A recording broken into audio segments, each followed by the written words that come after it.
Hi అండి, welcome to spice కిచెన్లో ఈరోజు జీరా రైస్ అండి. జీరా రైస్ని ఎలా తయారు చేయాలో తెలుసుకుందాము. ఇది చాలా ఈజీ అండ్ సింపుల్ రెసిపీ అండి. మనకి మిగిలి ఉన్న అన్నం ఉన్నా కూడా బ్రేక్ఫాస్ట్ కానీ, లంచ్ కానీ, డిన్నర్ కానీ ఎప్పుడైనా చేసుకునే పర్ఫెక్ట్ వంటకం అండి. ఇది చాలా కమ్మగా ఉంటుంది. దీన్ని ఎలా చేయాలో చూద్దాం. ఇప్పుడు నేను ఇక్కడ ఒక కుక్కర్లో 1.5 గ్లాసు రైస్ వేసుకుంటున్నాను. దీన్ని కడిగి 1:2 లెక్కన అంటే 2.5 గ్లాసు నీళ్లు పోసుకొని నేను దీన్ని 3 విజిల్స్ వచ్చేంత వరకు ఉడికించుకుంటానండి. చూసారా, అన్నం ఇలా ఉడికిపోయింది. నేను ఇట్లాంటి వెడల్పాటి గిన్నెలో కొద్దిగా నూనె వేసుకొని ఆరబెట్టుకుంటున్నానండి. ఇలా నూనె వేసుకొని ఆరబెట్టుకోవడం వల్ల పొడి పొడిలాడుతుంది అన్నము. ఇక్కడ ఒక ప్యాన్ తీసుకొని ఇక్కడ నేను ఒక 3 స్పూన్స్ ఆఫ్ ఆయిల్ వేసుకున్నాను. అలాగే 3 స్పూన్స్ జీలకర్ర వేసుకుంటున్నాను.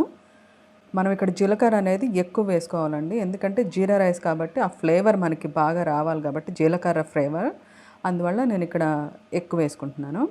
కొద్దిగా బటర్ వేస్తున్నాను. అలాగే ఒక 3 చిల్లీస్ని నిలువుగా స్ప్లిట్ చేసి వేసుకున్నాను. ఇప్పుడు మనం ముందుగా ఉడికించి ఆరబెట్టుకున్న రైస్ ఉంది కదా, దాన్నంతా ఇందులోకి వేసేసుకోవాలి. వేసుకొని బాగా కలుపుకోవాలి. ఇది మీకు హడావుడిగా ఉన్నప్పుడు ఎప్పుడైనా నిమిషాల్లో అయిపోతుంది ఈ డిష్.